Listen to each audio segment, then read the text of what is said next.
వచ్చిందని చెప్పి వాళ్ళు ప్రశ్నించారు. ఆ సోమనాథుడు అంటే సోముడు అంటే చంద్రుడు, ఆ చంద్రుడు ఆ లింగాన్ని ప్రతిష్టాపన చేయటువంటి సందర్భం ఎప్పుడు వచ్చింది, ఎలా వచ్చింది, అసలు దక్షుడు చంద్రుడికి ఎందుకోసం శాపం పెట్టాడు, ఆ విషయాన్ని మాకు తెలియపరచని చెప్పి సూతుడిని సౌనికాది మహామునులు నైమిషారణ్యంలో ప్రశ్నించారు. అప్పుడు సూతుడు చెప్పాడు, నమో పార్వతీపతయే హర హర మహాదేవ శంభో శంకర. దక్ష ప్రజాపతికి అనేక మంది సంతానాన్ని కన్నాడు. బ్రహ్మ యొక్క ఆజ్ఞ చేత అనుగ్రహం చేత 116 మంది స్త్రీలను సృష్టించి బ్రహ్మదేవుడు దక్షుడికి ఇచ్చాడు. వారందరితో కూడా గొప్ప సంతానాన్ని దక్షుడు అభివృద్ధి చేశాడు. అందులో ఒక భార్యకి 27 మంది కుమార్తెలు పుట్టారు. ఆ 27 మంది కూడా 27 నక్షత్రాలుగా మార్చి ఆయన అక్కడ పెట్టాడు. ఈ 27 మంది కూడా ఏమి చేశారంటే చంద్రుడిని ప్రేమించారు. నక్షత్రాలు కాకపోరు, చంద్రుడిని చాలా ఇష్టపడ్డారు, చాలా ప్రేమించారు. యుక్త వయసు వచ్చిన తర్వాత దక్షుడు ఈ 27 మందిని కూడా పిలిచి, అమ్మ మీకు యుక్త వయసు వచ్చింది, వివాహం చేయాలనుకుంటున్నాను అని చెప్పి తన మనసులో మాట చెప్పాడు.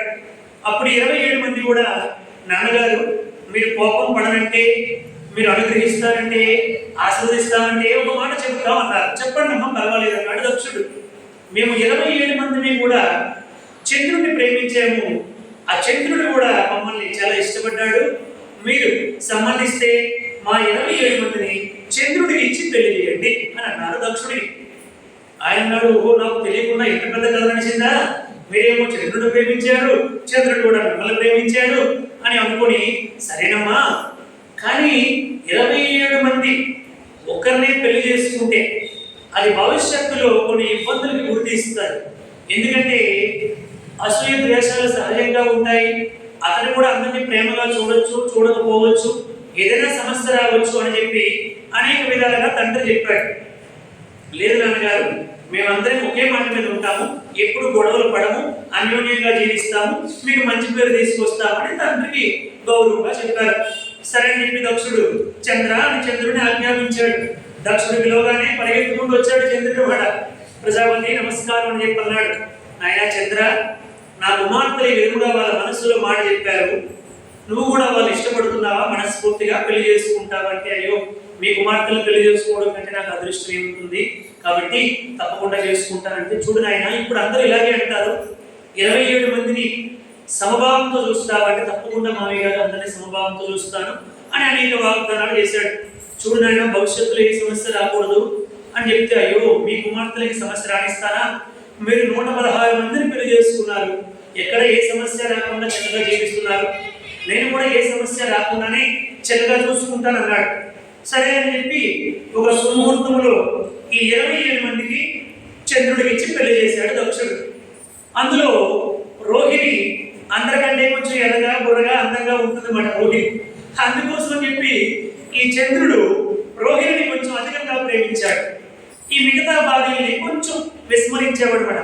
కొంచెం అన్నం పెట్టమన్నా రోహిణి అన్నం పెట్టు, రోహిణి కొంచెం కూర పెట్టు, రోహిణి కొంచెం మంచినీళ్ళు, రోహిణి కొంచెం కాఫీ పెట్టు అంటూ ఉంటే మిగతా భార్యకి సహజంగా కోపం వస్తుంది కదండి. అందుకని వాళ్ళు ఏమిటి మాట్లాడితే అన్ని రోహిణికి వెళ్ళిపోతున్నాయి, కాఫీ టీ టిఫిన్ అన్నం అన్ని కూడా రోహిణి కడుతున్నాడు, మమ్మల్ని పట్టించుకోవట్లేదని కొంచెం అసూయ చెందారు. కొద్ది రోజులు అలా చూశారు. పాప వాళ్ళు కూడా ఆయన మనస్సు గెలుచుకోవడానికి చాలా ప్రయత్నాలు చేశారు. అయినప్పటికీ ఆయన రోహిణితోనే ఎక్కువగా సినిమాకి వెళ్ళిన రోహిణితోనే, బీచ్కి వెళ్ళిన మన భాషలో చెప్పాలి కదా, బీచ్కి వెళ్ళిన రోహిణితోని, పార్కుకి వెళ్ళిన రోహిణితోని అన్ని ఇలా తిరుగుతూ ఉంటే వాళ్ళ కోపం వచ్చేసి తండ్రి దగ్గరికి వెళ్ళారు. 26 మంది వెళ్ళి, తండ్రి ఇది విషయము మమ్మల్ని క్షమించండి, నేను ముందే చెప్పాను కదమ్మా, ఇవన్నీ నేను ముందే ఊహించాను, మేము చేసుకునే కాలం వేరు, ఇప్పుడు కొంచెం కాలం మారింది కాబట్టి అందుకే చెప్పాను, వినలేదు అంటే, మీకేం అనొద్దు, కొంచెం ఒకసారి మందలించండి అన్నాడు. తండ్రి దగ్గర భయం కదా, చాలా కోపిష్టమడు దక్షుడు. వెంటనే చంద్ర అని ఆజ్ఞాపించాడు. చంద్రుడు పరిగెత్తుకుంటూ వచ్చాడు. ఏమిటి చంద్ర, నా కుమార్తెలందరినీ కూడా విస్మరిస్తున్నావంట, రోహిణి మాత్రమే ప్రేమగా చూస్తున్నావంట, జాగ్రత్త, ఒళ్ళు దగ్గర పెట్టుకునుండు, అందరినీ సమానంగా చూడు, నాకేమని మాట ఇచ్చావు తెలుసా అని గట్టిగా గర్తించాడు, హెచ్చరించాడు. లేదు మామయ్య గారు ఇంటి నుంచి బాగా చూసుకుంటాను అన్నాడు. వెళ్ళాడు. ఇంటికి వెళ్ళిన తర్వాత ఈయనకి ఫ్రస్ట్రేషన్ వచ్చింది. ఏమిటి, మీరందరూ కూడా వెళ్ళి మీ నాన్న కంప్లైంట్ చేస్తారా? మీ నాన్న ఎప్పుడైతే కాలు కడిగి కన్యాదానం చేశాడో అప్పటి నుంచి అల్లుడికి గౌరవించాలి. అల్లుడంటే ఏమనుకుంటున్నాడు మీ నాన్న? నన్ను పిలిచి తిడతారా, అసలు మీ మొహం కూడా చూడండి, ఏం చేసుకుంటారో చేసుకోండి పోండి అని ఇంకా పూర్తిగా విస్మరించాడు. ఇంకా కొంచెం కోపాన్ని పెంచాడు 26 మంది మీద కూడా. వీళ్ళు ఒక ఏడాది పాటు, ఏడాది అంటే చాలా కష్టం అండి, ఇంట్లోనే ఉంటూ వాళ్ళతో మాట్లాడకుండా ఏడాది పాటు ఉండమంటే పాపం స్త్రీలకి సహనం ఎక్కువ కాబట్టి భరించగలిగారు. ఏడాది భరించారు పాపం, అయినా మార్పు రాలేదు. తండ్రి దగ్గరికి వెళ్ళారు. తండ్రి, ఇది జరుగుతున్న విషయము మీకు చెప్పినప్పటి నుంచి అంత పూర్వం అప్పుడప్పుడైనా మంచినీళ్ళైనా మాకు అడిగేవాడు, ఇప్పుడు మంచినీళ్ళు కూడా మాకు అడగడం మానేశాడు, మా మీద చాలా కోపాన్ని చూపిస్తున్నాడు, కాబట్టి మీరు కొంచెం గట్టిగా బుద్ధి చెప్పాల్సిన పరిస్థితి ఆసన్నమైందని చెప్పారు. పిలిచాడు చంద్రుడిని. చంద్రుడు వచ్చాడు. ఏరా చంద్ర, నీకు బుద్ధి లేదా? నేను ఎవరినో తెలుసా? ప్రజాపతులందరికీ కూడా నాయకుడిని. అటువంటి నా కుమార్తెలు బాధపడతావా? నేటి నుంచి ఏ అందాన్ని చూసి నువ్వు విర్రవేగుతూ ఉన్నావో ఆ అందం నీకు లేకుండా నీలో ఉండే అన్ని కళలు కూడా క్షీణించిపోయి క్షయరోగగ్రస్తుడు అయిపోయి దగ్గుతూ క్షీణించిపోదుగాక అని శాపం పెట్టాడు సొంత అల్లుడికి. అని అక్కడి నుంచి వెంటనే తక్షణమే అని కొన్ని వేల సంవత్సరాలు తపస్సు చేశాడు కదా, ఆ తపశక్తి వల్ల, తపశక్తి ఉన్నటువంటి వాళ్ళు ఏదంటే జరుగుతుందండి. కాకపోతే వాళ్ళు మరలా తపస్సు చేసి శక్తిని సంపాదించుకోవాలి. కలియుగంలో పూర్వజన్మ కర్మ వల్ల కొంచెం ఏదో తపశక్తి, ఏదో కొన్ని దివ్యశక్తులు కొందరికి వస్తాయి. వీళ్ళు ఏం చేస్తారు? వాటిని ప్రదర్శించడం కోసం గుర్తింపు పొందాలని, గౌరవాన్ని పొందాలని లేని పని చేస్తారు. ఈ శక్తి అంతా కూడా పోతుంది, తర్వాత సర్వభ్రష్టులు అయిపోతారు. ఇది కలియుగంలో కూడా ఉంది. శక్తి లేకపోవడం, శక్తి అప్పుడు ఇప్పుడు ఎప్పుడు ఉంది. కానీ వీళ్ళు తపస్సు చేయకపోవడం వల్ల, సాధన చేయకపోవడం వల్ల, ఆ ఇంద్రియ గ్రహంలో ఉండకపోవడం వల్ల, భగవంతుని ఆరాధించకపోవడం వల్ల ఆ శక్తి పోతుంది అన్నమాట. పోయిన తర్వాత మళ్ళీ వీళ్ళు సర్వభ్రష్టులు అయిపోతారు అన్నమాట.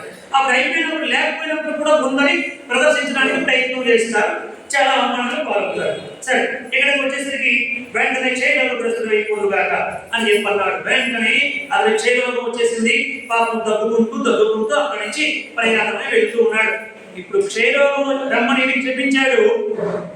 ఈనుడు కళావిహీనుడు అయిపోవడం వల్ల, క్షయరోగగ్రస్తుడు అవ్వడం వల్ల, ప్రకాశించకపోవడం వల్ల ఆ శాపం చంద్రుడికి కాదు కదా, లోకులందరికీ వర్తించేసింది.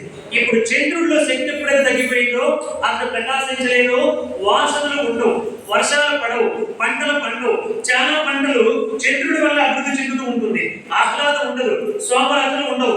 ఇవేమీ లేకపోవడం వల్ల భూలోకంలో యజ్ఞాలు లేకుండా అయిపోయి, పంటలు పండకుండా అయిపోయి, చాలా ఇబ్బందులు ఏర్పడ్డాయి. ఇప్పుడు అందరూ కలిసి దేవతలందరూ కూడా బ్రహ్మదేవుడి దగ్గరికి వెళ్ళారు. బ్రహ్మదేవ, ఇదేమిటయ్యా, ఆ దక్షుడు శపించినటువంటిది చంద్రుడి లాగా లేదు, మమ్మల్ని అందరూ శపించినట్టుకున్నాడు. ఇప్పుడు మాకు సమస్య వచ్చింది, ఆయన సమస్యలు పక్కన పెట్టండి. పంటలు పండకపోవడం వల్ల, వర్షాలు పడకపోవడం వల్ల, యజ్ఞాలు హవిస్సులు ఏవి కూడా లేవు, మేమందరం చాలా ఇబ్బంది పడుతున్నాం అని చెప్పండి.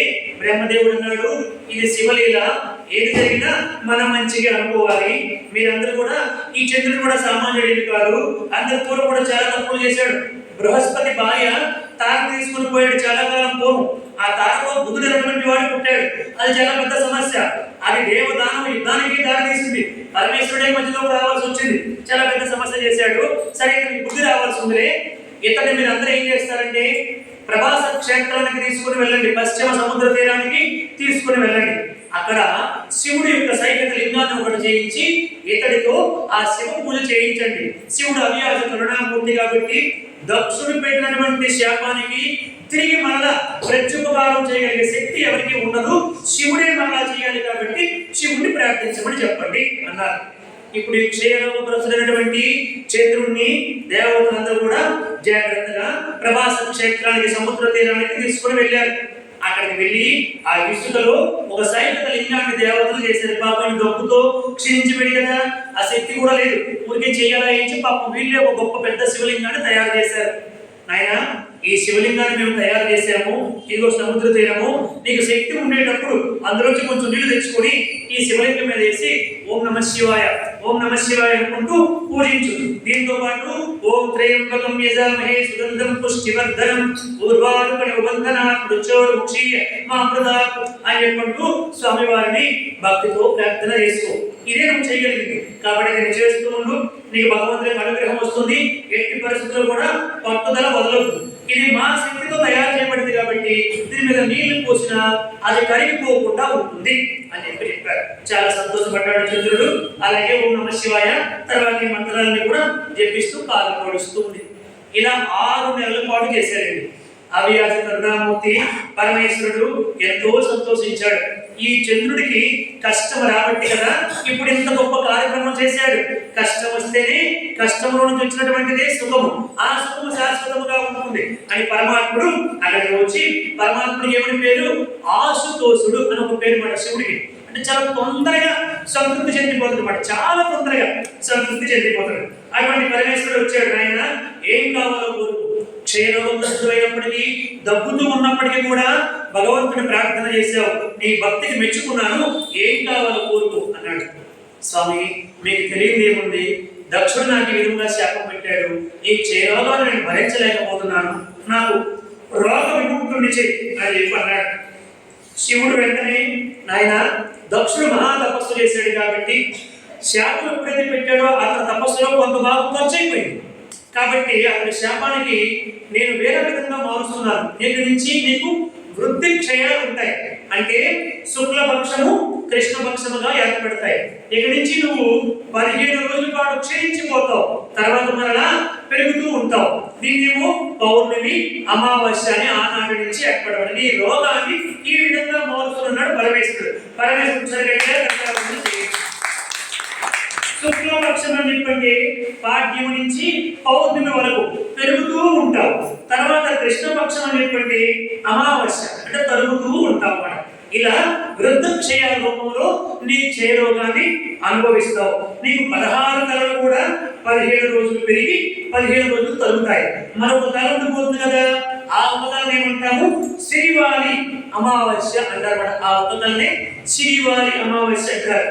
తర్వాత దాన్ని కుహు అమావాస్య అని చెప్పి అంటారు. అంటే చీకటి వచ్చినప్పుడు కుహు అమావాస్య అని చెప్పి, పౌర్ణమి శ్రీవారి అమావాస్య అని చెప్పి అంటారు. నీవు వృద్ధి చెందుతూ ఉన్నప్పుడు తపస్సు చేసే వారికి గొప్ప లాభం, జపం చేసినటువంటి వారికి గొప్ప లాభం వస్తారు. నీవు అమావాస్య సందర్భాల్లో వివాహాదులు, శుక్లపక్షంలో వివాహాలు, పొలాలు కృష్ణపక్షంలో ఇవన్నీ చేసుకుని మానవులు ఆరోగ్యంగా ఆనందంగా జీవిస్తారు. ఇక్కడి నుంచి నీ క్షయరోగాన్ని ఈ విధంగా అనుభవిస్తావు అని చెప్పి అన్నారండి. ఆనాటి నుంచి చంద్రుడు వల్ల షోడశ కళాపూర్ణుడిగా మారిపోయి దేదీప్యమానంగా వెలిగిపోయాడు. ఇప్పుడు దేవతలందరూ ప్రత్యక్షమయ్యారు.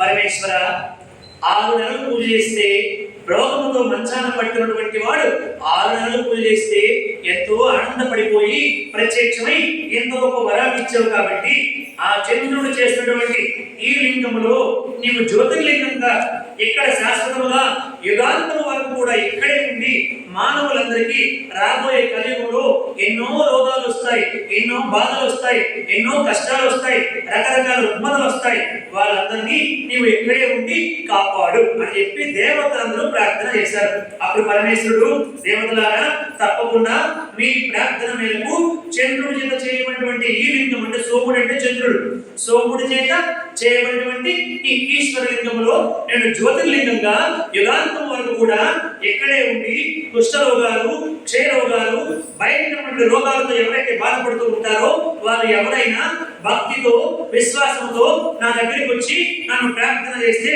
యుగాంతం వరకు కూడా ఇక్కడే ఉండి వాళ్ళందరికీ రోగ విముక్తి కలిగిస్తానని చెప్పి జ్యోతిర్లింగంగా మారిపోయిన స్వామివారు. అదే సౌరాష్ట్రే సోమనాథంచ, సౌరాష్ట్రలో సోమనాథ లింగం, సోముడు స్థాపించినటువంటి మొట్టమొదటి లింగం అన్నమాట. యుగాంతం వరకు కూడా ఇక్కడే ఉంటారని పరమేశ్వరుడు అనుగ్రహించాడు అన్నమాట. నమ పార్వతీపదే హర హర మహాదేవ శంభో శంకర. ఇప్పుడు రెండోది ఏమిటంటే సౌరాష్ట్రే సోమనాథంచ శ్రీశైలే మల్లికార్జున. ఈ సౌరాష్ట్రం ఎక్కడుందండి? సోమనాథ లింగం ఎక్కడుంది? వెరీ గుడ్, గుజరాత్ లో ఉంది. శ్రీకృష్ణ పరమాత్ముడు ఉన్నటువంటి గుజరాత్ ద్వారక దగ్గరలో ఉందన్నమాట. అక్కడే ఒకనొకప్పుడు శ్రీకృష్ణ పరమాత్ముడు గురువైనటువంటి శాంతిపు మహాముని యొక్క కుమారుడు ఆ ప్రవాస క్షేత్రానికి, ఆ లింగానికి పూజ చేయడానికి వెళ్ళి, గ్రహణ సమయంలో గ్రహణ స్నానం చేయడానికి వెళ్ళి సముద్రుడు కొట్టుకుని వెళ్ళిపోయాడు. తీసుకుని వెళ్ళిపోయి లోపలికి కొట్టుకుని వెళ్ళిపోయి పిల్లవాడు. శ్రీకృష్ణ పరమాత్ముడు అప్పుడే కుచేరుడు బలరాముడు శాంతిపుడి దగ్గరికి వెళ్ళి 64 రోజుల్లో 64 విద్యలు నేర్చేశాడు కృష్ణ పరమాత్ముడు. కుచేరుడు చాలా కాలం పాడున్నాడు, 20 ఏళ్ళు పాడున్నాడు. ఇప్పుడు కృష్ణ గురుగారికి దక్షిణ ఏం కావాలని అడిగాడు. గురుగారు కోరుకోండి, మీకు ఏం దక్షిణ కావాలన్నాడు. కృష్ణ, నువ్వు నా దగ్గరికి వచ్చి విద్య నేర్చుకోవడమే ఈ గురువుకి ఇచ్చినటువంటి గొప్ప దక్షిణ. నాకేం కావాలంటే, కావాలి గురుగారు మీకు ఏం కావాలన్న కోరుకు నేను ఇస్తానన్నాడు కృష్ణుడు. సరే ఆయన నేటికి సరిగ్గా ఏడాది కిందట ఆ సౌరాష్ట్రలో సోమనాథ లింగాన్ని పూజించడానికి మీ కుటుంబం అంతా కూడా వెళ్ళాము, గ్రహణ స్నానం చేశాము. నా కుమారుడు ఆ సముద్రుడు కొట్టుకొని వెళ్ళిపోయి చచ్చిపోయాడు. కాబట్టి కృష్ణ, నా కొడుకును నాకు మరలా తీసుకొచ్చి ఇవ్వగలిగితే అదే నువ్వు ఈ గురువుకి ఇచ్చే గొప్ప గురుదక్షిణ అన్నాడు సందీపుడు. ఆయన శక్తి తెలుసు కాబట్టి ఆ కోరిక కోరిక, లేకపోతే ఏడాది కిందట చచ్చిపోయినటువంటి కొడుకుని ఎవరైనా ఇమ్మని అడుగుతారా? సందీపుడికి ఆయన శక్తి తెలుసు కాబట్టి అడిగాడు. కృష్ణుడు వెంటనే వాయువేగంతో రథం పైన సౌరాష్ట్రకి వెళ్ళాడు. అక్కడ వెంటనే సముద్రుడు అన్నాడు, సముద్రుడా, తక్షణమే వచ్చి నా గురుపుత్రుడు తీసుకొచ్చి నాకు ఇవ్వు, లేదా ఈ బాణ ప్రయోగం చేస్తానన్నాడు. సముద్రుడు వెంటనే బయటకు వచ్చాడు. ఏమిటయ్యా, అప్పుడెప్పుడో పిల్లనిచ్చినందుకు మాట్లాడితే నా మీద బాణం వేసేస్తానంటావు అన్నాడు సముద్రుడు. ఎందుకంటే ఆయన విష్ణుమూర్తి కదా, లక్ష్మీదేవిని అన్నాడు సముద్రుడిచ్చి కాలు కడి కన్యాదానం చేశాడు కదా. నీకు ఎంత మామనైనా మాట్లాడితే బాణం వేసేస్తానంటావు ఏమిటయ్యా? ఆయన స్థానానికి వచ్చినటువంటి మాట నిజమే. లోపలికి వెళ్ళాడు. లోపల పాంచజన్యుడు అనేటువంటి ఒక రాక్షసుడు ఉన్నాడు. వాడు మింగేశాడు నీ గురుపుత్రుడిని. నేనేం చేయలేదు మహాప్రభు అన్నాడు సముద్రుడు. వెంటనే లోపలికి దూకేస్తే కృష్ణ పరమాత్ముడు లోపలికి వెళ్ళి ఆ పాంచజన్యుడిని చీమి చెండాడి వాడిని సంహారం చేసి వాడి లోపల ఒక ఎముకలు గూడిగా మారినటువంటి ఒక శంఖం దొరికింది. ఆ శంఖాన్ని కృష్ణ పరమాత్ముడు బయటకు తీసుకొచ్చాడు. అదే పాంచజన్యము, కృష్ణుడు యొక్క శంఖం అన్నమాట. పాంచజన్యుడైనటువంటి రాక్షసుని సంహరించి ఆ ఎముకలతో తయారైనటువంటి శంఖాన్ని తీసుకొచ్చాడు కృష్ణ పరమాత్ముడు. ఆ శంఖాన్ని పూరిస్తూ యమలోకానికి వెళ్ళాడు. యముడు ఎవడా వీడు ఇలా శంఖాన్ని పూరించడానికి బయటకు వచ్చాడు. చూస్తే కృష్ణుడు, అయ్యో కృష్ణ, ఎవడైనా ఇలా వచ్చేసావు, ఏమిటి ఎంత కోపం ఉన్నావు, కాయతో కోపం పెడితే నేనే వచ్చేవాడిని కదా అని చెప్పంటే, కాపులు ప్రస్తుతానికి ఖాళీ లేదు, అందుకే నేనే వచ్చాను, మర్యాద కదా గురుపుత్రుడు తీసుకొచ్చి నాకు అప్పచెప్పన్నాడు. అంతే భయపడిపడి యముడు వెంటనే వెళ్ళి, కృష్ణ శాంతించవయ్య బాబు, ఇదిగో ఆత్మరూపముని గురుపుత్రుడు ఉన్నాడు అని చెప్పి వెంటనే ఆ ఆత్మరూపముడి గురుపుత్రుడు తీసుకొచ్చి ఆయనకు అప్పచెప్పేస్తే, ఆ గురుపుత్రుడు తీసుకొచ్చి, ఇదిగో గురుదేవా, నీ కుమారుడు నీకు అప్పచెప్పి నీకు గురు రుణం నుంచి విముక్తుడయ్యే శిష్యుడిగా అని చెప్పి కృష్ణ పరమాత్ముడు గురువు గారికి అప్పచెప్పాడు. అదే కృష్ణుడి యొక్క గొప్పతనం అని చెప్పాడు. అదే ఈ సౌరాష్ట్రే సోమనాథంచ, ఈ లింగాన్ని పరిసన్నాం. ఇలాంటి కొన్ని వేల ఉన్నాయి.